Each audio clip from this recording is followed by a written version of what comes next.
Vamos lá então, começando aqui mais um dia dos nossos estudos. Nós estamos na última quinta-feira do mês, dia 28 de janeiro de 2016. É o nosso tema livre, né, que é para concluir aqui o nosso mês. Eu separei dois artigos interessantes, aliás, como sempre, né, daquilo que Kardec apresenta na Revista Espírita, da edição de 1863, precisamente do mês de maio de 63. Então, só na verdade são três artigos, né? Mas um deles tem um desdobramento, né? Kardec faz um comentário a respeito de alguns espíritos que desencarnam e acabam tendo uma resistência para aceitar a nova condição, não aceitando a morte, mas não acreditando na própria morte. Então é uma comunicação que Kardec recebeu de um espírito para sua esposa, um espírito que era espírita, que era um espírito conhecido, que trouxe um pouquinho sobre a sua experiência durante a sua desencarnação, que era algo combinado já, muito legal isso, entre o casal, que a gente vai ver aqui depois. Então a ideia era, né, aquele que desencarnar primeiro fica à disposição do outro durante uma evocação. Pois é, André, tem gente que quer, tem gente que foge, né? Então imagina depois o outro que foge, fica assim, você não me evocou. Então esse caso aqui era um casal que aparentemente vivia em perfeita harmonia e acabaram combinando isso. E esse espírito que desencarnou trouxe então para nós a sua experiência. Então e depois a gente vai falar um pouquinho sobre comentários, sobre algumas observações de Kardec sobre as mensagens psicografadas que ele recebia lá na Sociedade Parisiense. Então ele vai julgar sobre a qualidade da psicografia, a natureza do espírito, né? Porque muita gente mandava comunicação para a sociedade. Qualquer psicografia, o pessoal mandava para lá ou para ser analisada, ou, mais ainda, né, dando aquela motivação orgulhosa, para pedir para ser publicada na Revista Espírita. Então Kardec fez um apanhado geral sobre a qualidade dessas comunicações, que para nós traz uma extensão também para aquilo que acontece hoje, né, na nossa realidade, de tantas psicografias que são recebidas em instituições, né? Pois é, mas tem de tudo, né, Tic Teco, tem de tudo. Então a gente vai ver um pouquinho o comentário de Kardec que vai dar uma luz interessante para nós. Bom dia, Angelina. Vamos lá então, na sessão Conversas Familiares de Além Túmulo.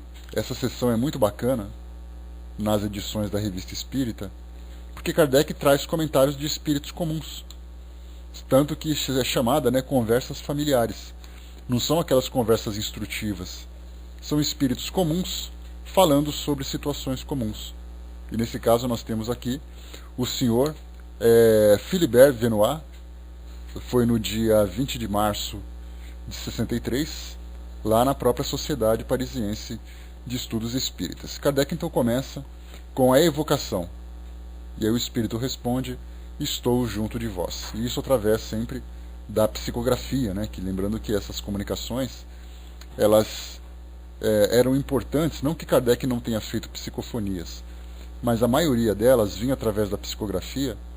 E eu acredito, né, uma dedução que eu faço sobre essa questão, pela importância que se tinha de ter o registro dessas mensagens para as publicações, para a divulgação, já que não havia gravadores naquela época, né? Não poderíamos fazer uma comparação daquilo que nós temos hoje, em que você coloca um celular ali do lado e fica gravando. É o contrário daquela época. Então todos os registros, a grande maioria deles, dessas mensagens que acabariam depois compondo o corpo doutrinário da doutrina espírita, havia necessidade de ter isso muito bem documentado. Então Kardec deveria ter, a gente pode imaginar isso, calhamaços e mais calhamaços de mensagens. Imaginando assim, né, a Gabi, a sua esposa, com aquelas tantas de caixas e mais caixas de psicografias, lá embaixo da escada, no porão, no sótão, tudo isso guardado, porque era uma documentação importante, né? E o El colocou também, né, quando a gente, principalmente, El, nessa parte de aumentarmos um pouco, né, é quando você tem uma comunicação que tem um envolvimento afetivo muito grande. E aí você vai contar com toda aquela empolgação, com todo aquele deslumbramento, aí sempre acaba vindo um pouquinho mais. Então Kardec ele era muito precavido nesse sentido. né? Então eu deduzo que os próprios espíritos também tinham essa preocupação de deixar tudo muito bem documentado, para que nós tivéssemos aquilo, esse conteúdo legítimo para os nossos estudos e para o entendimento que a doutrina passa, né? Vamos lá então. Então o senhor Venoá, foi feita a evocação, ele respondeu então, estou junto de vós. Lembrando que nessa evocação, Kardec simplesmente coloca evocação, e o espírito depois responde. Só que nessa evocação, há muito mais do que uma simples palavra. Existe toda aquela introdução para uma reunião mediúnica, onde é feita uma prece, onde é feita então o chamamento para que o espírito compareça, pedindo a proteção, pedindo a permissão, né, dos espíritos, do próprio Deus, para que o espírito se manifeste, pedindo inclusive, né, oferecendo para ele, oferecendo não, apresentando para ele o objetivo daquela comunicação. Então era feito todo aquele, eu não vou dizer ritual, né, ritual é uma coisa que a doutrina espírita tenta fugir de todas as formas, mas aquele protocolo inicial de evocação, e aí o espírito então responde através da psicografia. Kardec coloca então aqui agora, tinhas combinado com a senhora V, que era a esposa dele, que dos dois o que ficasse se dirigiria a mim para que eu evocasse o que havia partido.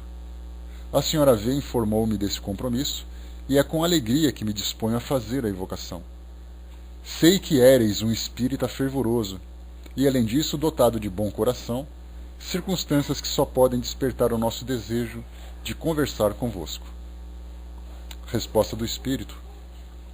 Posso então te escrever e me aproximar de ti para exprimir tudo quanto meu espírito sente de benevolência a teu respeito. Obrigado por toda a felicidade que me deste, esposa querida. Tu que me fizeste amar a crença, santa regra dos meus últimos dias juntos de ti. Sinto-me feliz por hoje colher todos os bens que nos eram prometidos pela fé venerada, que nos mostra uma outra vida que não a da terra. Estou de posse de um poder desconhecido pelos homens. A imensidade nos pertence. Posso compreender melhor e melhor amar-te. Minhas sensações já não são obscuras, e o que há de divino em nós é de uma simplicidade extrema, porquanto tudo que é grande é simples. A grandeza é o verdadeiro elemento do espírito. Estou sempre perto de ti. Lembrando que tudo isso aqui é o espírito falando com a esposa, né? Através da evocação dirigida por Kardec. Estou sempre perto de ti. Doravantes serás feliz, porque eu te envolverei com o meu fluido, que te fortificará, se for necessário. Quero que sejas sempre corajosa, boa e, sobretudo, espírita. Com esses 3 elementos, bendirás a Deus por ter me chamado para Ele, pois eu te espero, persuadido de que, graças ao Espiritismo, Deus te reserva um bom lugar entre nós. Kardec pergunta: tende a bondade de nos descrever vossa passagem ao mundo dos espíritos, vossas impressões e a influência dos conhecimentos espíritas em vossa elevação. Kardec responde o espírito: a morte que eu esperava não era sofrimento para mim, mas um desligamento completo da matéria. O que eu via era uma nova vida, o futuro divino. Essa hora desejada veio com calma. É certo que lamentava a ausência de minha companheira, que eu não podia deixar sem dor. Na verdade aqui, né, ele diz assim, é certo que lamentava a presença de minha companheira, que eu não podia deixar sem dor. É o último elo da cadeia que une o espírito à matéria. Uma vez rompido, pouco sofri a passagem da vida à morte. Meu espírito levou as preces de minha bem-amada. Então aqui já fala do espírito que o último vínculo, que a gente pode dizer assim, mais efetivo, que prende o espírito ao mundo material, muito mais do que um laço fluídico, é um laço afetivo. Porque o desprendimento ele vai acontecer. Mas mesmo que haja esse desprendimento do perispírito ao seu corpo físico, o espírito continua afetivamente ligado ao mundo físico. Se não afetivamente, os seus interesses com o mundo físico. Então, por isso, ele continua sofrendo cada vez mais, em virtude de ter perdido aquilo que ele considerava importante, ou aqueles a quem ele considerava importante. Então, nesse caso, o espírito partiu, lamentando então a separação da sua esposa, mas levou então as suas preces, as preces de sua bem-amada. Continua ele: todas as impressões se me extinguiram para que eu acordasse no nosso domínio, espíritas. A viagem é um sono para o justo, a ruptura é natural, mas ao primeiro despertar, que admiração!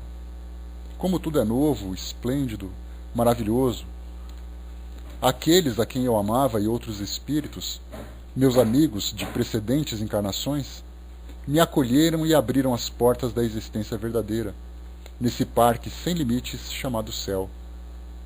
Não podeis compreender as minhas impressões, nem eu as saberia exprimir. Tentei vô-las comunicar de outra vez. Tentarei vô-las comunicar de outra vez. Kardec pergunta: ao receber a carta da senhora V, dirigi-lhe uma prece de circunstância. Podeis dizer-me o que pensais a respeito? Então, nesse caso, é interessante que assim que Kardec recebeu a comunicação, bom dia, Miriam, recebeu a carta da esposa do senhor, vou pegar aqui o nome dele de novo, do senhor Venoy, ele então dirigiu uma prece a esse espírito, como se já fazendo um primeiro contato. E é interessante esse procedimento de Kardec. De assim que recebeu a carta, fez essa prece, fazendo ali, entre aspas, uma pré-evocação, para que no dia possível e previsto, fosse feito então o trabalho de comunicação com esse espírito de uma forma mais natural. Então, vamos dizer assim que houve uma preparação, importante isso, principalmente para as reuniões mediúnicas, quando se fala sobre a presença de um espírito familiar se comunicando com um encarnado que sofre, que tem saudades do seu ente querido e tudo mais, a gente lembra que os espíritos vão se preparando de acordo com a aproximação que eles têm com seus familiares encarnados. Então eles vão acompanhando a sua rotina, vão acompanhando o seu sofrimento, vão acompanhando o seu interesse e depois vão acompanhando inclusive a preparação, a programação daquele encarnado de ir a um centro espírita. Então por isso o espírito comparece, não por coincidência. Nossa, que coincidência, eu recebi uma comunicação bem no dia que eu vim, enquanto outras pessoas não receberam.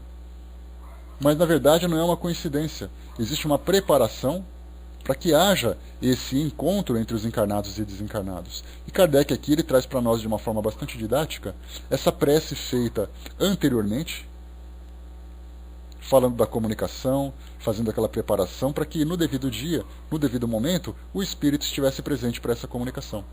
Bem interessante isso para nós, vermos esse trabalho de bastidores que deve ser feito, que muitas vezes nós atribuímos simplesmente ao acaso ou à coincidência.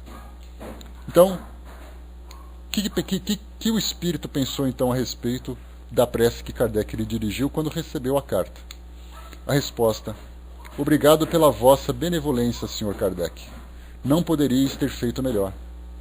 Os que choram, os ausentes, necessitam do Espírito de Deus, mas também do apoio de outros espíritos benévolos, e os espíritos devem sê-lo. Vossa prece comoveu muitos espíritos levianos e incrédulos, que são testemunhas invisíveis de vossas sessões. Esta prece tinha sido lida na sociedade depois da evocação. Kardec leu aqui para eles também. Vossas boas palavras servirão para o seu adiantamento. Muitas vezes restituís ao nosso mundo o bem que dele recebeis. Não desdenhar do conselho de um irmão menor, que nós mesmos, é reconhecer o laço íntimo criado por Deus entre todas as criaturas. Auxilia, bom dia. Kardec então faz a pergunta aqui. Nesse trecho, quando ele coloca assim: vossa prece comoveu muitos espíritos levianos e incrédulos, esse incrédulo está destacado nessa passagem, porque é desse termo, dessa expressão, que Kardec então tem um desdobramento para para um outro artigo. E outras comunicações falando exatamente dos espíritos incrédulos. Então, a gente continua daqui com essa comunicação e dessa instrução, e depois a gente vai para esse desdobramento. Item número 5. Eu queria vos pedir que me desseis uma comunicação para a senhora V, mas vejo que vos antecipastes ao meu pensamento. Então, nesse caso, o espírito de Cara já falou com a esposa antes de falar com Kardec. E aí Kardec dizendo aqui que ele gostaria que o espírito desse uma comunicação, mas ele já se antecipou. A resposta do espírito: à vossa primeira pergunta, respondi à minha mulher, quando deveria tê-lo feito à sociedade espírita. Perdoai-me, pois eu cumpria uma promessa. Sei que pela persuasão atraís aqueles que desejam ser consolados. Conversar com os ausentes do outro mundo será a maior felicidade daqueles que nem tudo sacrificam ao ouro e ao prazer. Por favor, dizei à minha esposa que minha presença jamais lhe faltará. Trabalharemos juntos para o seu progresso espiritual. Mandai-lhe esta comunicação. Queria dizer-lhe tantas palavras boas que me faltam as expressões. Que ela ame sempre a nossa família, a fim de que esta, pelo seu exemplo, possa tornar-se espírita e crer na vida eterna, que é a vida de Deus. Genoá. Então ele assina aqui a comunicação. Bom dia, fraterna. Então aqui a gente vê, pela colocação, que Kardec fez a evocação sem a presença da esposa. Depois, essa comunicação então será encaminhada a ela. Kardec coloca agora aqui uma observação, um complemento dessa comunicação. A seguir publicamos a prece acima referida, a que nos foi dada pelos espíritos para as circunstâncias análogas. Então aqui, prece pelas pessoas a quem tivemos afeição. Essa comunicação ela foi publicada lá no capítulo 28 do Evangelho segundo o Espiritismo, lá nos itens 62 e 63. Lembrando que Kardec tinha escrito um livreto de preces para várias situações, porque depois ela foi incorporada nesse capítulo 28, o último capítulo do Evangelho segundo o Espiritismo, para compor então essa obra, mas era um livreto separado. E o interessante, quando a gente começa a estudar um pouquinho sobre o desenvolvimento da doutrina espírita, a gente lembra que quando Kardec começou a trazer para nós essas instruções, muitas pessoas vieram. Ele não tinha a pretensão de fazer prosélitos, né? O proselitismo é quando você faz uma propaganda para tentar convencer as pessoas de que a sua crença é melhor, e o prosélito é aquele que aceita esse chamamento e acaba mudando de religião. A doutrina espírita não tem intenção de fazer proselitismo, mas muitas pessoas que se interessavam na época começavam então a ler as obras espíritas, se interessavam em conhecer os trabalhos da própria sociedade, ou começaram também a participar de outros trabalhos em outros grupos espíritas. E a gente lembra que no século XIX, havia um religiosismo muito forte nas pessoas. Ao mesmo tempo que nós tínhamos ali também o materialismo, o positivismo, o ateísmo como uma força opositora. Mas aquelas pessoas que eram religiosas, bom dia, Henrique, aquelas pessoas que eram religiosas eram frequentadoras. Diferentemente, a gente pode fazer uma pequena comparação com a atualidade daqui do Brasil. Quando você fala num feriado religioso, a gente pode perguntar qual é a porcentagem de pessoas que vai a eventos religiosos e qual é a porcentagem de pessoas que aproveita o feriadão para fazer uma viagem e um passeio. E aí então a resposta por si só já mostra que o nosso interesse religioso por datas religiosas, por eventos religiosos, não é tão importante como era no passado. Já naquela época, a vida religiosa fazia parte de um protocolo social. Então, se nós tivéssemos um Natal, por exemplo, era a missa do galo, eram missas e mais missas, eventos religiosos, não era simplesmente um almoço e um jantar. Se pegarmos a Páscoa, se pegarmos outros eventos daquela época, era algo muito importante. Então, as pessoas que viviam naquela época, dentro de uma vivência religiosa, seja dentro do catolicismo, seja das igrejas evangélicas, né, ou na época podiam se chamar também de igrejas protestantes. Nós mudamos um pouquinho essa expressão, e é importante a gente ter essa consciência que as igrejas protestantes surgiram a partir do século XVI, lá com Martinho Lutero, quando ele criou o luteranismo. Depois nós viemos também com o calvinismo, com a igreja anglicana. Eram chamadas de igrejas protestantes porque o objetivo delas era protestar de fato contra o domínio da igreja católica. Então elas não tinham apenas um ritual próprio, o objetivo dela era demonstrar uma oposição, um protesto contra aquilo que acontecia, né, de todas as teses de Lutero, falando sobre corrupção, sobre venda de indulgências e tantas outras tantos outros equívocos praticados pela igreja na época. Surgiram então as igrejas protestantes. Mas na atualidade nós não temos por que chamar as igrejas evangélicas de protestantes, porque elas não protestam mais. Elas estão vivendo suas vidas dentro desse universo religioso, independentemente da presença de outras. Aliás, coexistindo, podemos dizer assim, de uma forma bastante positiva. Salvo, né, naturalmente, os extremos, né, as agressões, a intolerância e tudo mais. Mas já não é mais a necessidade. Né? Naquela época, Tico-Teco não era nem para modificar, era para acabar mesmo a intenção deles. Né? Porque assim, o catolicismo já é uma doutrina falida. Então nós vamos criar uma nova forma. Porque modificar o catolicismo é como se você quisesse continuar sendo católico, o que não era o caso naquela época. Eles se tornaram realmente protestantes para protestar e destruir aquilo que tinha sido construído. Então hoje, as igrejas evangélicas, quando nós as chamamos de igrejas protestantes, nós estamos sendo injustos pelo seu propósito na atualidade. Então são igrejas evangélicas vivendo suas filosofias, vivendo seus ensinamentos, sem mais preocupação em querer destruir o outro. Né? Então por isso as igrejas evangélicas. Mas muito bem, naquela época vivia-se então uma dedicação muito grande dentro desse mundo religioso.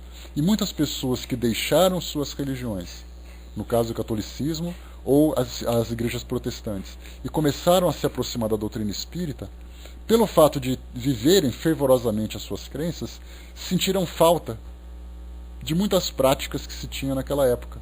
Como, por exemplo, participar de uma missa, participar de uma comunhão, fazer as suas preces, que são aquelas preces oficiais, vamos dizer assim, dentro da Igreja Católica, por exemplo, né? O Pai Nosso, Ave Maria, Salve Rainha, o Credo.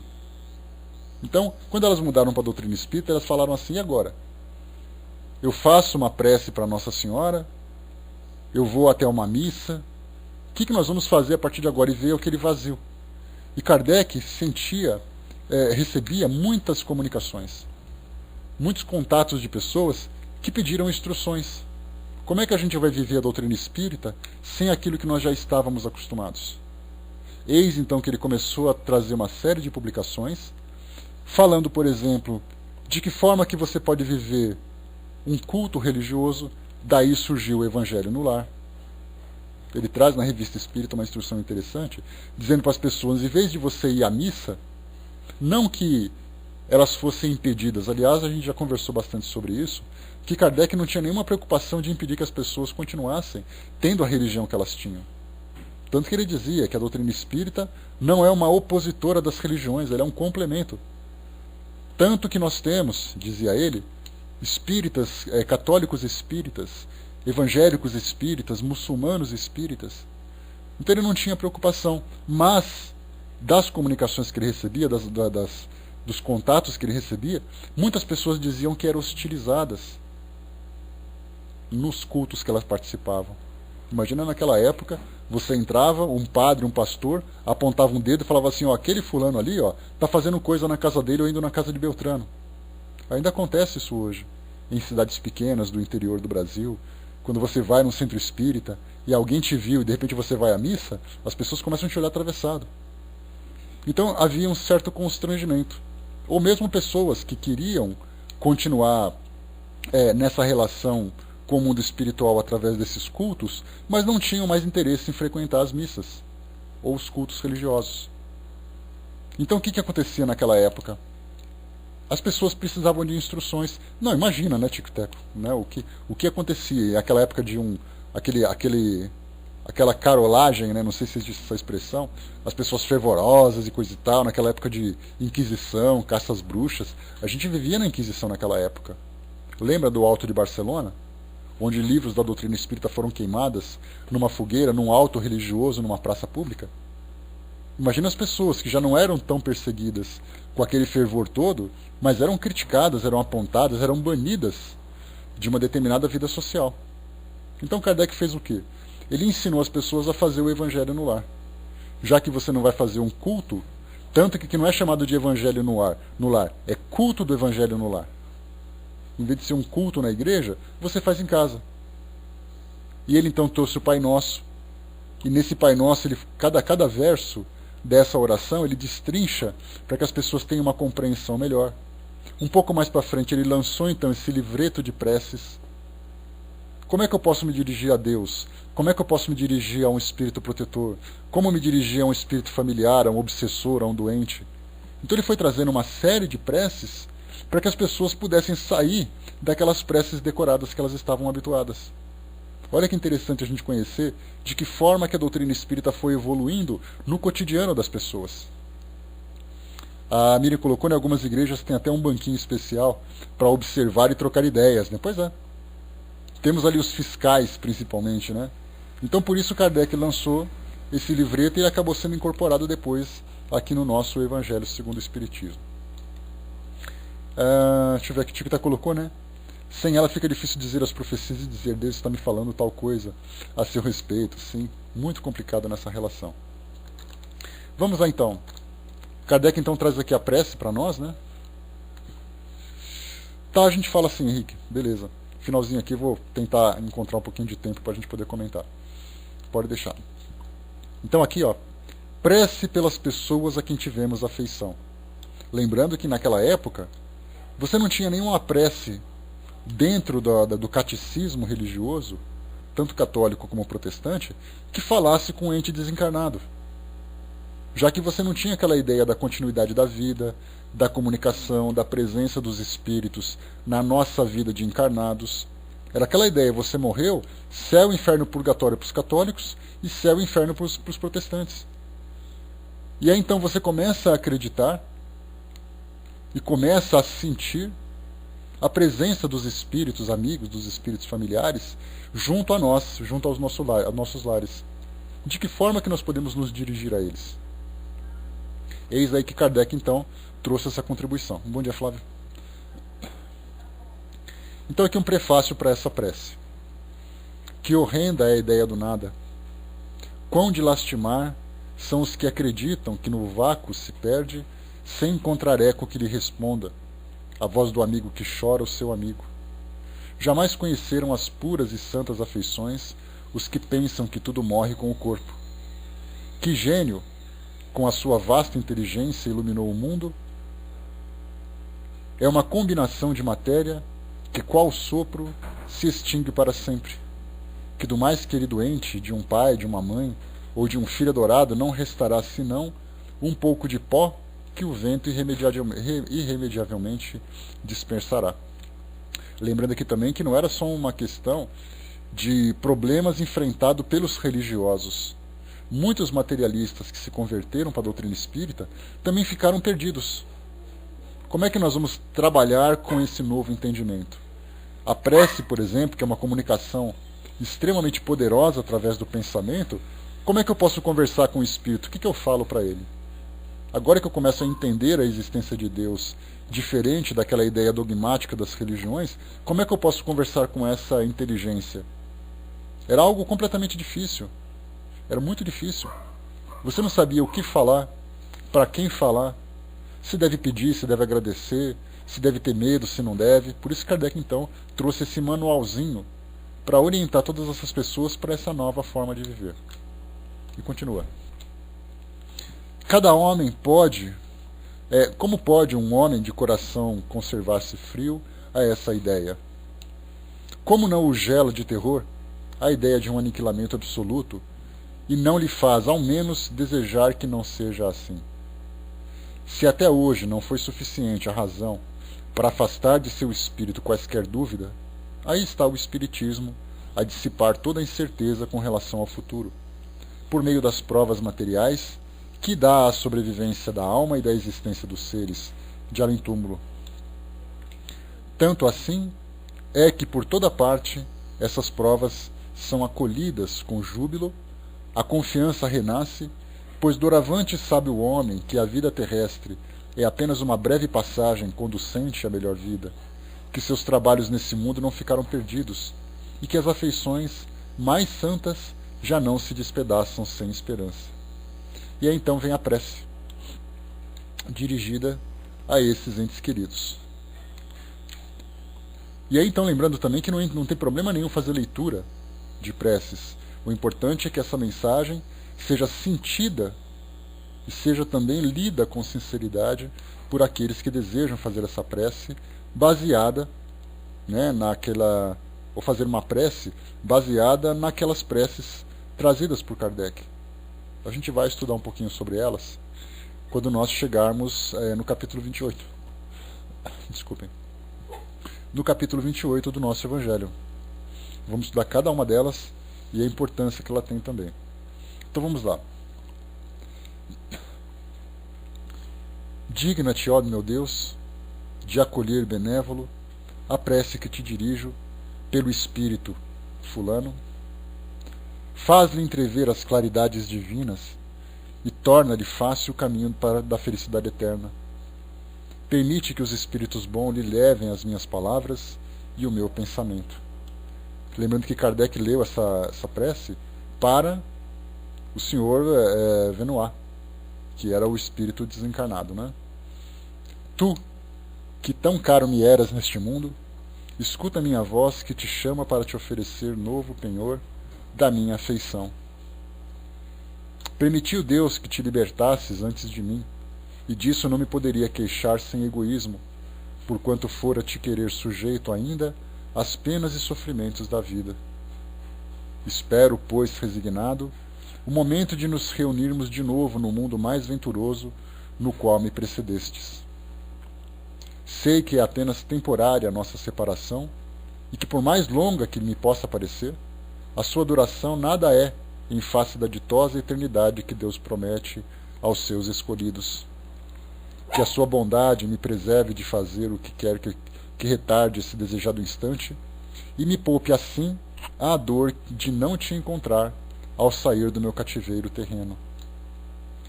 Oh, quão doce e consoladora é a certeza de que não há entre nós mais do que um véu material que te oculta as minhas vistas, de que podes estar aqui ao meu lado, a me ver e ouvir como outrora, se não ainda melhor do que outrora, de que não me esqueces do mesmo modo que eu não te esqueço, de que os nossos pensamentos constantemente se entrecruzam e que o teu sempre me acompanha e ampara.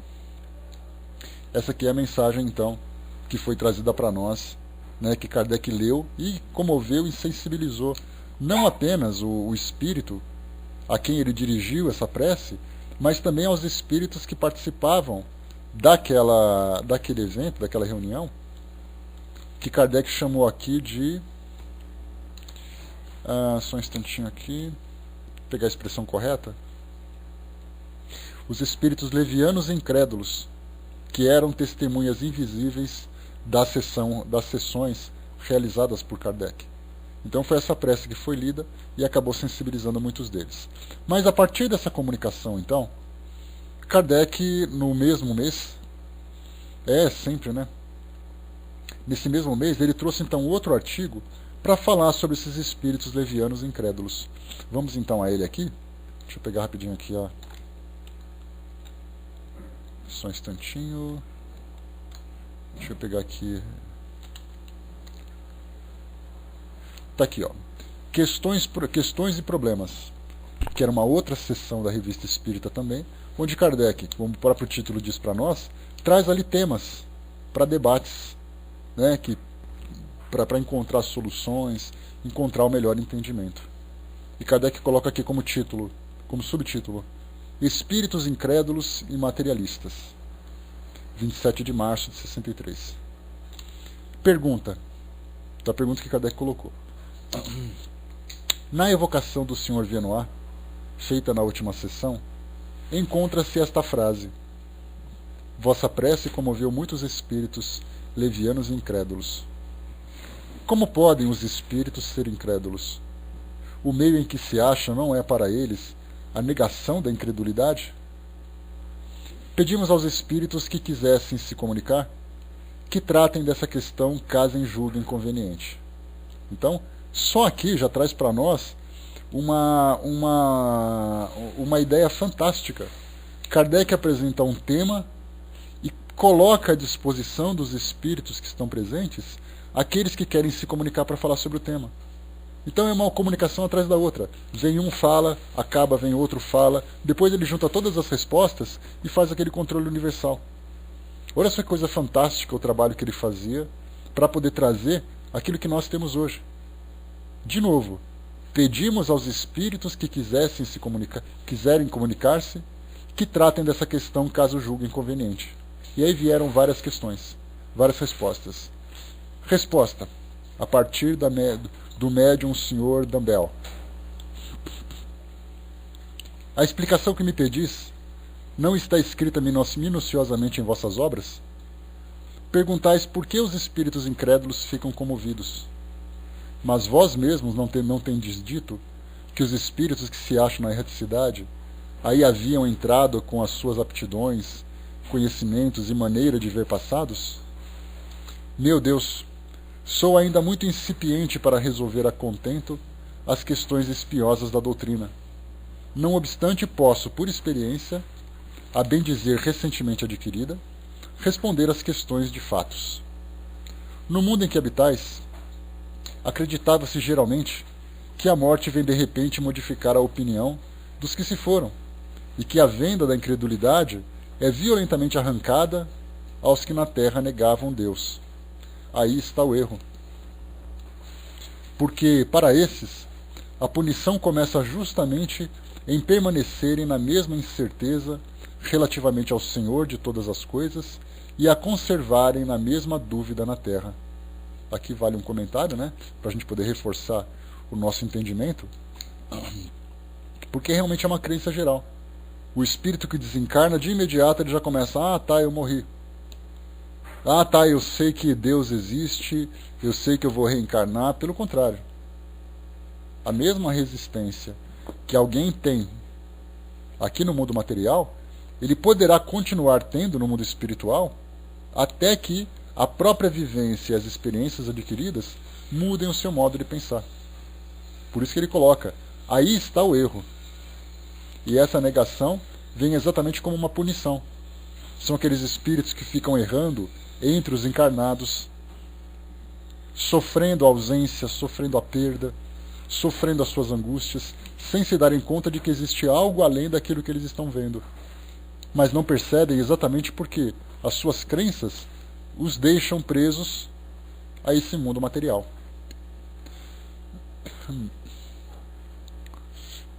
Não, crede-me. A vista obscurecida da inteligência humana não percebe instantaneamente a luz. Procede-se na erraticidade, ao menos com tanta prudência quanto na Terra. Assim, não se deve projetar os raios de luz elétrica sobre os olhos dos doentes que se queiram curar.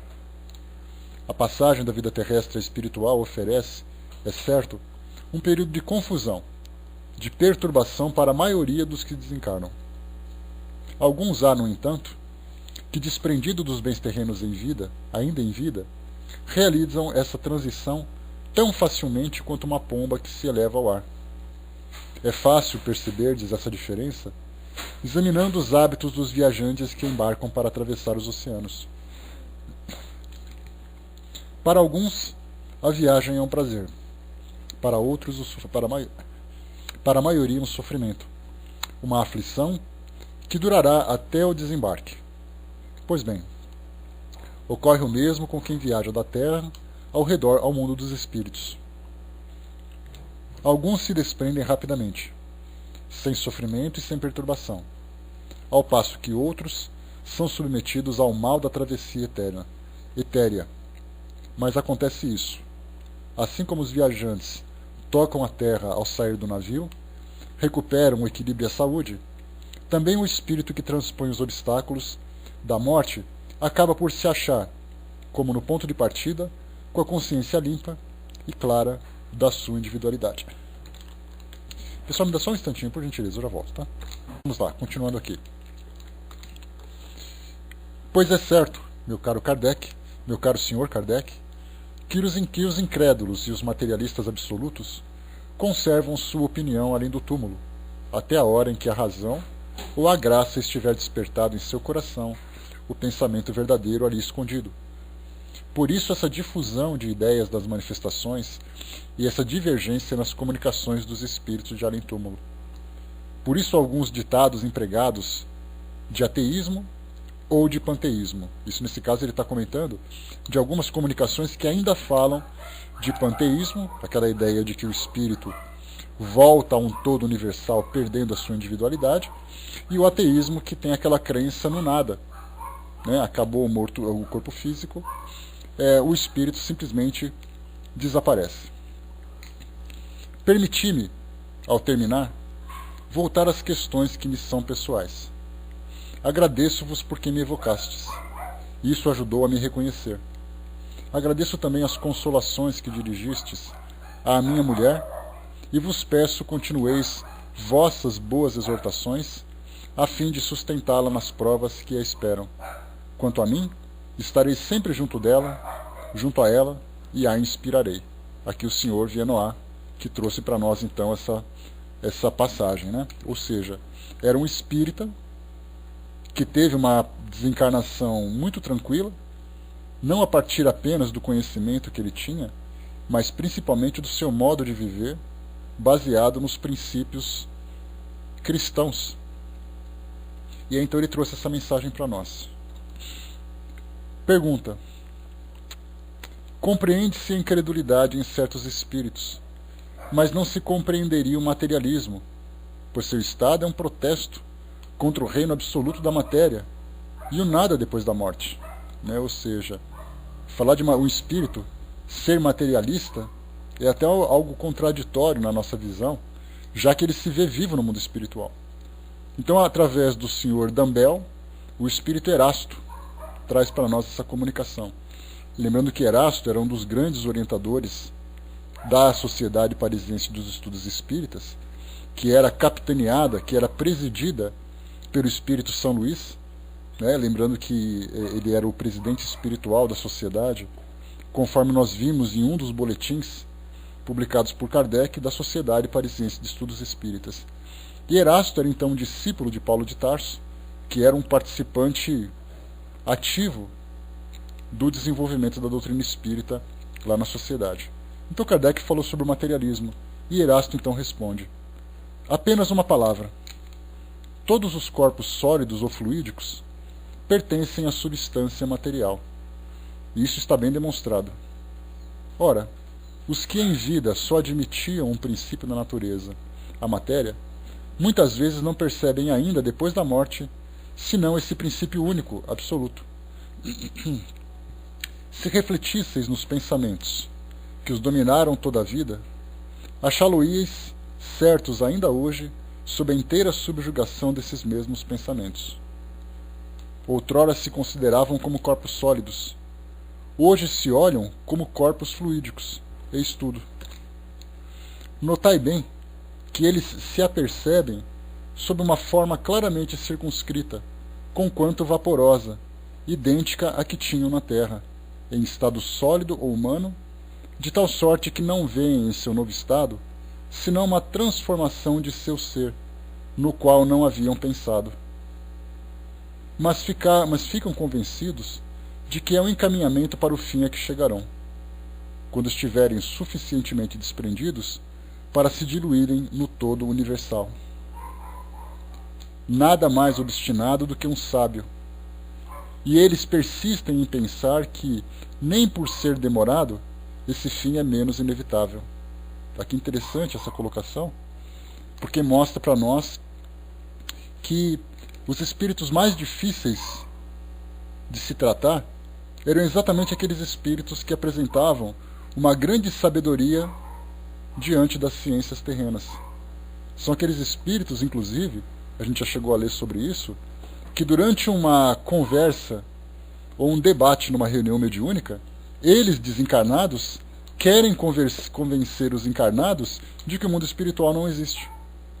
Não da forma como se imaginava. Que mesmo estando naquele corpo fluídico, é um corpo que, com o passar do tempo, ele vai acabar sendo eliminado. Ou seja, o fim é inevitável.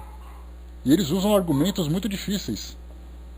Argumentos técnicos, uma boa retórica, uma boa argumentação, que muitas vezes o médium, ou aquele que trabalha, por exemplo, numa reunião de esclarecimento mediúnico, aquele conhecido trabalho de doutrinação, muitas vezes o espírito sai rindo de uma sessão por colocar em panos, em situações difíceis, aqueles que são encarnados participando de uma reunião. Porque eles apresentam claramente uma inteligência acima da média. E as suas argumentações acabam deixando os encarnados sem resposta. E a questão acaba ficando pendente. Continua aqui Erasto. Uma das condições de sua cegueira moral é de aprisionar mais violentamente nos laços da materialidade e, consequentemente, de os impedir de se afastarem das regiões terrestres ou similares à Terra. Assim, assim como a maioria dos desencarnados, cativos na carne, não pode perceber as formas vaporosas dos espíritos que os cercam. Também a opacidade do envoltório dos materialistas lhes impede a contemplação das entidades espirituais que se movem, tão belas e tão radiosas, nas altas esferas do Império Celeste. Aqui comunicação então de Erasto. E aí uma argumentação bastante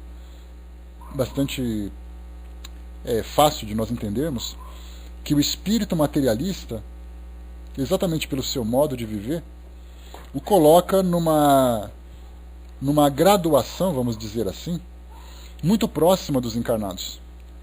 Então ele diz assim, eu não mudei nada diferente do que eu era. Isso porque ele não é capaz de ver além dessa dimensão, dessa esfera mais materialista em que ele se encontra. Então para ele aquilo é realidade. Então sair do mundo físico e ir para o mundo espiritual próximo ao mundo físico não muda muita coisa. Uma outra pergunta, agora para o médium Sr. Didier. A dúvida é a causa das penas e muitas vezes dos erros deste mundo. Ao contrário, o conhecimento do espiritualismo causa as penas e os erros dos espíritos. Então aqui já é um outro problema também. Onde estaria o castigo se os espíritos não reconhecessem seus erros, senão como consequência da realidade penitenciária de outra vida? Onde estaria o seu castigo se sua alma e seu coração não sentissem todo o erro do ceticismo terreno e o nada da matéria? O espírito vê o espírito como a carne vê a carne. O erro do espírito não é o erro da carne. E o homem materialista, que aqui duvidou, não mais duvida lá em cima. O suplício dos materialistas é lamentar as alegrias e satisfações terrestres. Eles que ainda não podem compreender nem sentir as alegrias e as perfeições da alma. Vede o rebaixamento moral desses espíritos, que vivem completamente na esterilidade moral e física, lamentando esses bens que momentaneamente constituíram a sua alegria e atualmente constituem o seu suplício. Agora, é verdade que, sem ser materialista pela satisfação de suas paixões terrenas, pode-se sê-lo mais no campo das ideias e do espírito que nos atos da vida. É o que se chama de livres pensadores, e os que não ousam aprofundar as causas de sua existência. No outro mundo eles também serão punidos. Nadam, na verdade, mas não são por elas penetrados. Seu orgulho abatido os faz sofrer e lamentam aqueles dias terrenos em que ao menos tiveram liberdade de duvidar. Aqui uma comunicação do espírito Lemené, que foi teólogo naquela época e trouxe algumas comunicações para nós, especialmente no Evangelho segundo o Espiritismo. Tico colocou, vários desencarnados se riem da pretensão do doutrinador desesperado. Daí, a orientação sempre de Kardec, do preparo, do estudo, do preparo, da experiência que cada que cada indivíduo que trabalha em reuniões mediúnicas deve ter. Não apenas nesse caso da mediunidade, mas qualquer tipo de debate teológico. E continua aqui para nós. Para a gente acabar aqui, deixa eu ver aqui. Tá. Observação. À primeira vista, essa apreciação parece em contradição com a de Erasto. Este admite que certos espíritos podem conservar as ideias materialistas, enquanto Lamennais pensa que essas ideias são apenas o pesar dos prazeres materiais, mas que tais espíritos estão perfeitamente esclarecidos quanto a seu estado espiritual. Os fatos parecem vir em apoio da opinião de Erasto. Desde que vemos espíritos que, ao mesmo tempo depois da morte, ainda se julgam vivos, dedicam-se ou creem dedicar-se às ocupações terrenas, é que têm completa ilusão quanto à sua posição e não se dão conta absolutamente de seu estado espiritual. Já que não se julgam mortos, não seria de admirar que tivessem conservado a ideia do nada após a morte, que para eles ainda não veio. Foi sem dúvida nesse sentido que quis falar Erasto. E aqui vem uma resposta também do espírito Lamennais, para complementar aquilo que ele quis dizer. Evidentemente, eles têm a ideia do nada, mas é uma questão de tempo. Chega um momento em que no alto se rompe o véu e as ideias materialistas se tornam inaceitáveis. A resposta de Erasto assenta sobre fatos particulares e momentâneos, e não fala senão de fatos gerais, e eu não falava senão de fatos gerais e definitivos. Kardec, observação de novo. A divergência era apenas aparente, e só resultava do ponto de vista sob o qual cada um encara a questão. É bastante evidente que um espírito não pode ficar perpetuamente materialista. Perguntava-se tão somente se essa ideia seria necessariamente destruída logo após a morte. Ora, ambos os espíritos estão de acordo quanto a esse ponto e se pronunciam pela negativa. Acrescentemos que a persistência da dúvida sobre o futuro é um castigo para o espírito incrédulo. É para ele uma tortura tanto mais pungente porque não tem as preocupações terrenas para o distrair. Então acaba aqui essa comunicação tão interessante, que Kardec traz de complemento, da gente se perguntar realmente como é que podem espíritos viverem no mundo material, no mundo espiritual, alheios a essa realidade, pensando ainda estarem encarnados. Então esse foi uma grande questão apresentada, e nós vimos aqui que tanto aqueles que vivem a ilusão de estarem desencarnados, de estarem ainda encarnados, como aqueles que, conscientes da desencarnação, acreditam que aquele estágio é um estágio temporário que vai levá-los ao fim. Então, tanto esclarecidos da realidade como não esclarecidos, os dois grupos vivem ainda essa ideia de que o mundo espiritual é uma mera fantasia, uma mera crendice e não uma realidade. Muito bem, fechamos aqui então essas duas questões. Deixa eu ver para vocês aqui agora aquilo que eu tinha separado. Deixa eu ver aqui rapidamente. Eu tinha separado aqui uma outra mensagem. Deixa eu ver se eu consigo fazer a leitura dela para vocês hoje. Só um instantinho. Estou procurando aqui na minha revista espírita. Então aqui não é, então vim para cá. Aqui. Vimos aqui a conversa de Além Túmulo. Depois a gente vem aqui para 200 e... Deixa eu ver aqui... Só um instantinho. Aqui na página 217, se eu não me engano. Está aqui, ó. Exame das comunicações mediúnicas que nos são enviadas. Então aqui também na edição de maio de 1863. Então agora a gente sai um pouquinho das evocações e entra agora na análise bastante racional que Kardec faz das mensagens que são recebidas, ou que eram recebidas lá pela sociedade. Muitas comunicações nos foram enviadas por diferentes grupos, quer nos pedindo conselho e julgamento de suas tendências, quer na parte de alguns na esperança de as verem publicadas na revista. Todas nos foram entregues com a faculdade de delas dispor, como melhor entendêssemos para o bem da causa. Ou seja, enviaram a carta para a sociedade e disseram, olha, usa como achar melhor. Uns pedindo orientações sobre o conteúdo, outros querendo que elas fossem publicadas. Né? Imagina você, naquela época, enviar uma comunicação e de repente você abre uma revista espírita e ali está sua carta publicada. A euforia que isso causa, né, pro orgulho, pro ego e tudo mais, né? Bom dia, Zé. Fizemos o seu exame e classificação e esperamos que ninguém haja de se surpreender ante a impossibilidade de inseri-las todas, considerando-se que, além das já publicadas, há mais de 3.600 que sozinhas teriam absorvido 5 anos completos da revista espírita, sem contar um certo número de manuscritos mais ou menos volumosos, dos quais falaremos adiante.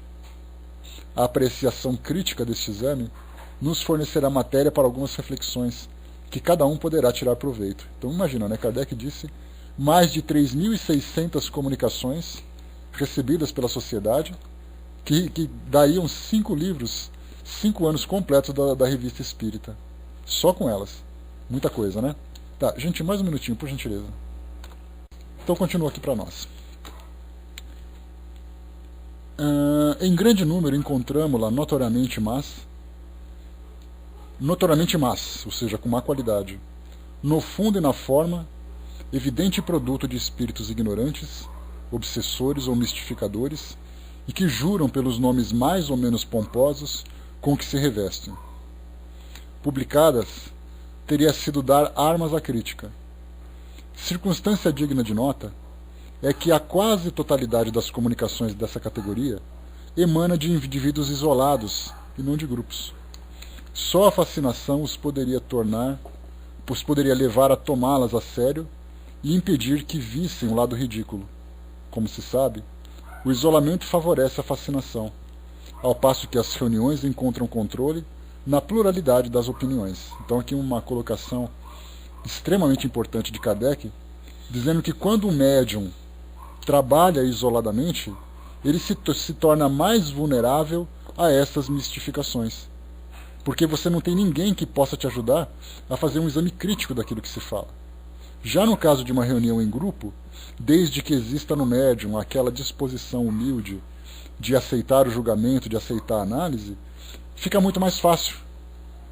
Pela avaliação dos participantes, pela opinião de cada um. Agora já aconteceu muitas vezes, e acontece lamentavelmente, de termos ali um médium que participa de um grupo mediúnico, de um centro espírita, por exemplo, ele envia suas comunicações, que trazem um teor de caráter duvidoso, e aí então, ao ser submetido à crítica, ele acaba se desligando do grupo, porque acha exatamente que a sua mensagem é legítima, e o grupo que é incapaz de fazer um julgamento verdadeiro, um julgamento legítimo daquilo que ele faz. Então, nesse caso, nós temos ali os vários conflitos. Então, Kardec chama a atenção para isso, que grande parte dessas comunicações que são de má qualidade parte exatamente daqueles indivíduos que trabalham isoladamente. Todavia, reconhecemos com prazer que as comunicações dessa natureza formam na massa uma pequena minoria. A maioria de outras encerra bons pensamentos e excelentes conselhos, sem significar que todas devam ser publicadas, e isso pelos motivos que vamos expor. Os espíritos nos ensinam mais ou menos a mesma coisa em toda parte, porque em toda parte há os mesmos vícios a reformar e as mesmas virtudes a pregar. Eis um dos caracteres distintivos do espiritismo. Muitas vezes, a diferença está apenas na correção e elegância do estilo. Para apreciar as comunicações, tendo em conta a publicidade, não se deve considerá-las de seu ponto de vista, mas do público. Compreendemos a satisfação que se experimenta ao obter algo de bom, sobretudo quando se conheça, mas além do fato de que certas pessoas podem ter a ilusão sobre o mérito intrínseco, não se pensa que em outros 100 outros lugares se obtém coisas semelhantes. e o que é de poderoso interesse individual pode ser banalidade para a massa. Aqui, o que Kardec lembra é que, como a gente já viu, inclusive, naquelas comunicações que eu trouxe para vocês, recebida pela minha prima, lá na Comunhão Espírita de Brasília, eu separava sempre aquelas comunicações que tinham algo de especial para os nossos estudos. Uma situação, uma ideia, uma instrução.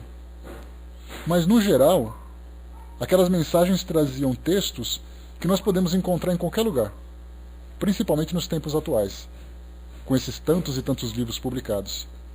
Então, um espírito vem e fala sobre coragem. Se colocar no Google, por exemplo, coragem e espiritismo, nós teremos ali Emmanuel, Joana de Ângeles, André Luiz, com várias e várias e várias mensagens. Então, naquela época, embora os livros de mensagem não fossem publicados como acontece na atualidade, Kardec tinha o seu arquivo ali catalogado. Eu espero que ele tenha tido um bibliotecário para ajudar a catalogar tudo aquilo. Muitas mensagens, dentre elas muitas que foram publicadas lá no Evangelho segundo o Espiritismo, nas Instruções dos Espíritos, e aqui também na própria Revista Espírita, muitas delas eram mensagens repetitivas. Então, como Kardec lembra, para aquele grupo em especial, aquela mensagem no seu conteúdo, na sua forma, no seu estilo, era algo assim fantástico. Olha que mensagem bonita que nós recebemos. Todo mundo olhava, ficava deslumbrado. Vamos mandar para Kardec. Lá na sociedade. Kardec recebia, lia e colocava junto com outras 100, que tinham o mesmo conteúdo. Então ele diz assim: o que é de poderoso interesse individual pode ser banalidade para a massa. Exatamente porque muitas mensagens tinham conteúdo que já estavam não desmerecendo a mensagem em si, não desmerecendo o ensinamento, a instrução daquele grupo. Mas o seu conteúdo, por já ter sido abordado, já não teria a mesma importância para a massa que teria individualmente. Principalmente lembrando que muitas dessas comunicações, elas tinham como objetivo instruir aquele grupo. Então, para aquele grupo poderia ser uma mensagem de grande conteúdo. Para outros grupos, era apenas mais uma mensagem. E continua. Além disso, é preciso considerar que, de algum tempo para cá, as comunicações adquiriram, em todos os aspectos, proporções e qualidades que deixam muito para trás as que eram obtidas há alguns anos. Aquilo que então era admirado parece pálido e mesquinho junto ao que se obtém hoje. Na maioria dos centros realmente sérios, o ensino dos espíritos cresceu com a compreensão do espiritismo. Desde que por toda parte são recebidas instruções mais ou menos idênticas, sua publicação poderá interessar apenas sob a condição de apresentar qualidades adicionais, como forma ou de alcance instrutivo. Seria, pois, ilusão crer que toda mensagem deve encontrar leitores numerosos e entusiastas. Outrora, a melhor conversa espírita era uma novidade que atraía a atenção. Hoje, que os espíritas e os médiuns não se contam mais, o que era uma raridade é um fato quase banal e habitual, e que foi distanciado pela vastidão e pelo alcance das comunicações atuais, assim como os deveres do escolar o são pelo trabalho do adulto. Temos à vista a coleção de um jornal publicado no princípio das manifestações, sob o título de A Mesa Falante, característico da época. Disse que o jornal tinha de 1.500 a 1.800 assinantes, cifra enorme para a época. Continha uma porção de pequenas conversas familiares e fatos mediúnicos que então atraíam profundamente a curiosidade. Aí procuramos em vão alguma coisa para reproduzir em nossa revista. Tudo quanto tivéssemos colhido seria hoje pueril e sem interesse. Se o jornal não tivesse desaparecido, por circunstâncias que não vêm ao caso, só poderia ter vivido sob a condição de acompanhar o progresso da ciência e se reaparecesse agora nas mesmas condições, não teria 50 assinantes. Os espíritas são imensamente mais numerosos do que então, é verdade, mas são mais esclarecidos e querem um ensinamento mais substancial. Se as comunicações não emanassem senão de um único centro, sem dúvida os leitores se multiplicariam em razão do número de adeptos. Mas não se deve perder de vista que os focos que as produzem se contam aos milhares, e que por toda parte onde são obtidas coisas superiores, não pode haver interesse pelo que é fraco ou medíocre.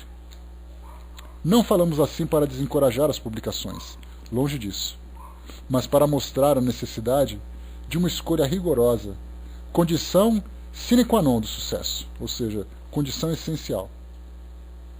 Aprofundando os seus ensinamentos, os espíritos nos tornaram mais difíceis e mesmo exigentes. As publicações locais podem ter imensa utilidade sob duplo aspecto: espalhar nas massas o ensino dado na intimidade e mostrar a concordância que existe nesse ensino sobre diversos pontos.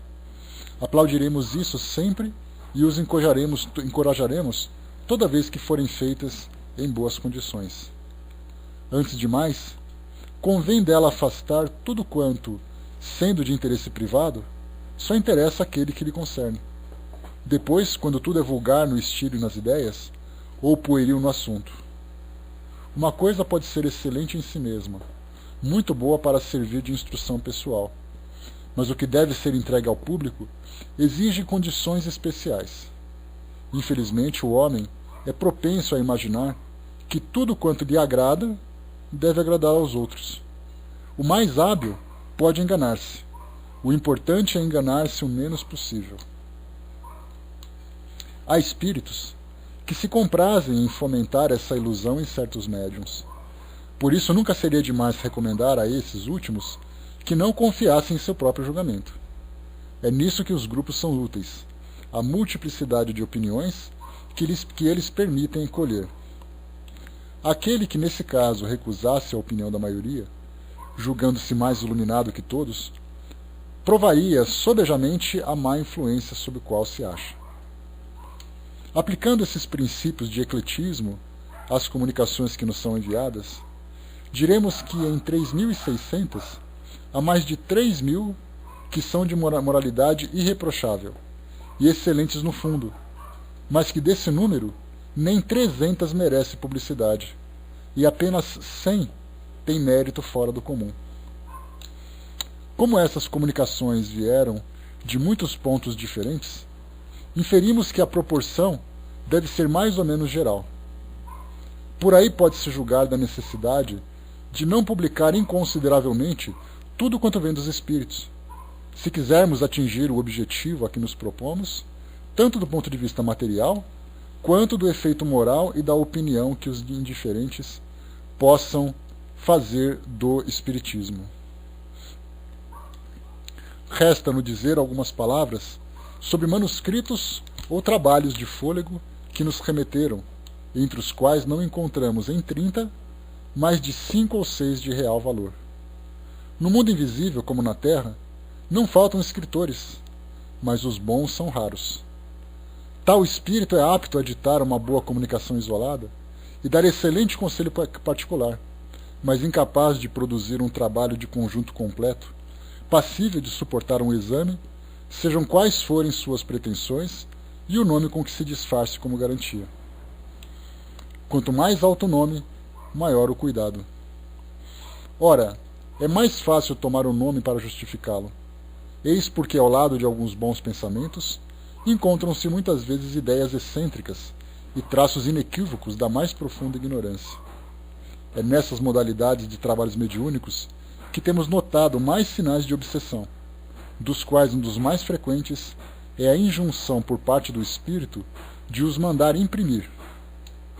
E alguns pensam erradamente que tal recomendação é suficiente para encontrar um editor atencioso que se encarregue da tarefa.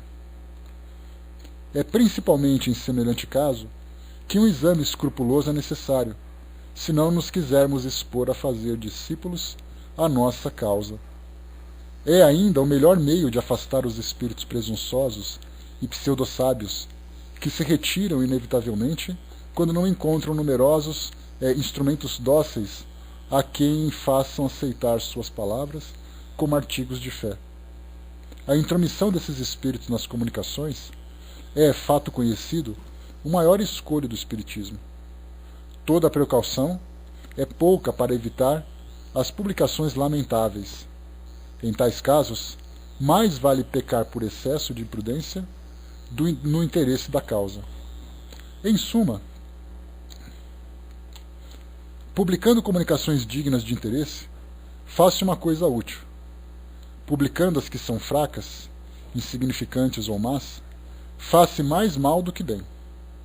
Uma consideração não menos importante é a da oportunidade. Algumas há cuja publicação seria intempestiva e por isso mesmo prejudicial. Cada coisa deve vir a seu tempo.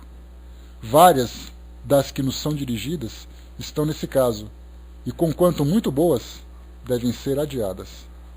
Quanto às outras, acharão seu lugar conforme as circunstâncias e o seu objetivo. Essa é a mensagem aqui de Kardec. André colocou, que a Sutuca ontem colocou um áudio falando sobre esse assunto, bacana. Edivaldo contando que Joana pediu que queimasse várias psicografias, e só depois que psicografou o livro Mestre de Amor, que foi a primeira obra. É o que a gente sempre fala, na atualidade principalmente, é muito fácil você divulgar um trabalho que você tenha feito, uma comunicação recebida. A internet facilita muito, você pode ter seu próprio domínio, você pode ter seu próprio espaço. Vocês se recordam que eu passei para vocês uma vez? Eu comentei com vocês sobre um e-mail que eu recebi de uma editora, que Deus sabe como é que ela achou meu e-mail, que certamente não era para mim pessoalmente, mas para várias outras pessoas, oferecendo planos de pagamentos para publicação de livros. Então eu podia ter uma tiragem de 500 livros, de 1.000 livros, de 2.000 livros, de 5.000 livros, e era um preço barato. Era R$2.000, R$3.000, e eles me davam a capa e mais a revisão. Quer dizer, o conteúdo não passava sob nenhum julgamento. Bastava eu entrar em contato, fazer a publicação e vender. Então nós tínhamos no passado, quando Kardec dizia que no começo era tudo muito interessante, tem até aquele livro, o jornal que ele colocou, né? Deixa eu pegar aqui rapidamente o nome do jornal que eu esqueci.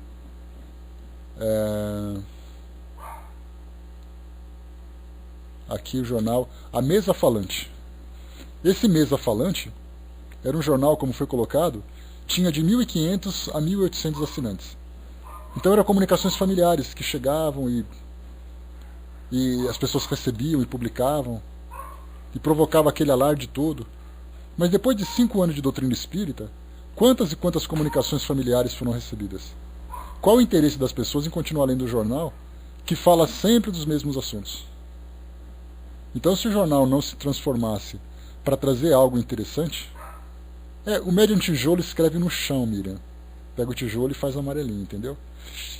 Então é assim que a gente funciona. Então, quando se fala sobre essas comunicações, a gente tem hoje, por exemplo, essas mensagens de reflexão. A gente percebe um trabalho muito interessante, e o El está aí presente, né, o El, que trabalha com publicidade, que os espíritos precisam fazer ali um certo malabarismo para chamar a atenção do produto. Porque do contrário ele vai cair na mesmice. Então nós temos títulos diferentes, capas diferentes, estilos diferentes para fazer uma publicidade para falar da mesma coisa. Falarmos, por exemplo, sobre mensagens reflexivas, como livros de André Luiz, Joana de Ângeles e Emmanuel. Aí aparece um espírito e publica. Vocês querem ver um exemplo? No Centro Espírita Leon Denis, cujo um dos fundadores foi o Altivo Panfiro, uma pessoa muito querida para aquele grupo, para aquela comunidade, ele teve a oportunidade de psicografar uns 3 livros do Dr. Herman, um dos espíritos que trabalham como mentores da instituição. Aqueles 3 livros publicados, foi muito vendido pela editora Celde para aqueles que conheciam Leon Denis. Porque para outros indivíduos que não tinham contato com o centro, não sabiam quem era o Altivo, não tinham qualquer tipo de envolvimento afetivo com ele pelo fato de não ter nenhum tipo de convivência, aqueles livros eram simplesmente mais um de tantos outros livros que falam da mesma coisa. Então, fez muito sucesso na instituição. Mas fora dela, tinham outros que eram muito mais famosos, vamos dizer assim, exatamente desses espíritos, André Luiz, Joana e Emmanuel. Chico Xavier, durante muito tempo, psicografava livros de mensagens familiares. Deixa eu parar aqui que a gente está chegando no final já, né? De mensagens de entes desencarnados. No começo era uma febre. Todo mundo queria saber o que o espírito fala para a família. Depois esses livros não foram publicados mais. Ou quando foram publicados, traziam um certo conteúdo. Por exemplo, não de Chico, mas de outros. Motoqueiros do Além. Obviamente foi o primeiro livro que eu li, né? Obviamente fala de espíritos que desencarnaram de acidentes de motocicleta. Nós tivemos ali os abortados, espíritos que tinham sido abortados, suicidas, espíritos que falavam dos suicidas. Foi publicado recentemente, até um livro que eu ganhei, chamado Militares no Além. Aí você fala, Militares no Além? Eu, pelo fato de ser militar, me interessei, obviamente. E eu comecei a ler esse livro. Ele era uma coletânea de mensagens psicografadas pelo Chico. E essas mensagens foram divulgadas em várias outras obras. E alguém se deu ao trabalho de juntar apenas esse mesmo tema e montar esse livro. E é um livro interessante, né? Porque tinham ali generais, marechais, que falavam de sua experiência como militares, da relação com o Brasil e coisa e tal. Então eu achei interessante. Mas nesse caso, para poder mudar um pouquinho essa visão, nós poderíamos ter, por exemplo, médicos no além, professores no além, mendigos no além. Olha só uma forma de falar da mesma coisa de uma perspectiva diferente. Então aí já entra a arte, exatamente, né, da semiótica que foi colocado pelo El, levar em consideração o visual, escrita, cultura, para aparecer mais. E é isso que os espíritos estão fazendo hoje. Principalmente aqueles espíritos que desejam uma publicação para poder fazer com que o médium fique famoso, ou o próprio espírito se torne famoso. É falar mais do mesmo, só que utilizando aquela arte de chamar a atenção, de prender a atenção. E com relação aos romances? Qual história ainda não foi contada num romance espírita? Já ouvi falar de castelos, já ouvi falar de fazendas, de escravos, de guerras, que mais? De drogas, de acidentes, de obsessões. É mais ou menos igual às novelas que nós temos hoje, em especial desses canais que nós temos, né? A Rede Globo, SBT, Record e coisa e tal, que tenta reinventar as mesmas histórias. Coloca um rosto mais bonitinho, coloca uma época mais bonitinha para chamar a atenção. E não é à toa que essas novelas espíritas, entre aspas, né, com temas espíritas, estão chamando a atenção porque são temas que nunca foram falados antes. Tudo aquilo que tinha sido falado daquela forma acabou, desgastou. Hoje coloca um tema falando de mundo espiritual, reencarnação, obsessão, todo mundo quer saber, porque é uma novidade dentro desses temas. Então é isso que Kardec chama atenção. Muito daquilo que é publicado ou é banal ou tem um conteúdo negativo. Mas os espíritos precisam se reinventar. Porque tem aquela frase que diz assim, né? Um livro velho, para quem não leu, é novo. Mas para as gerações atuais, ninguém quer ler um livro antigo. Quantos filmes já foram publicados? Já foram trazidos no cinema? Que tem um conteúdo bacana, que a juventude hoje não se interessa. Mesmo que você lance hoje um filme que traga o mesmo conteúdo, ele tem atores diferentes, ele é reeditado, reinventado, para tentar cativar cada vez mais as novas gerações. Porque os filmes antigos ficaram para trás. Os livros antigos a mesma coisa. Eram títulos, capas, estilo, histórias. Tudo vai mudando com o passar do tempo para falar a mesma coisa. E tem um lado positivo também, que é você tentar cativar cada vez mais as pessoas com essas novas orientações. Porque já que eles não se interessam pelo passado, vão se interessar por aquilo que tem do presente. A Miriam colocou, né, quem nunca foi traído, sofrido, amado. Uma questão de história. A história ser envolvente. O Tic-Tac lembrou também aumentar o alcance da obra. Tem um aspecto positivo e tem um aspecto negativo. Agora, o que Kardec chama atenção é a capacidade de julgamento que nós precisamos ter, para não nos deixar levar simplesmente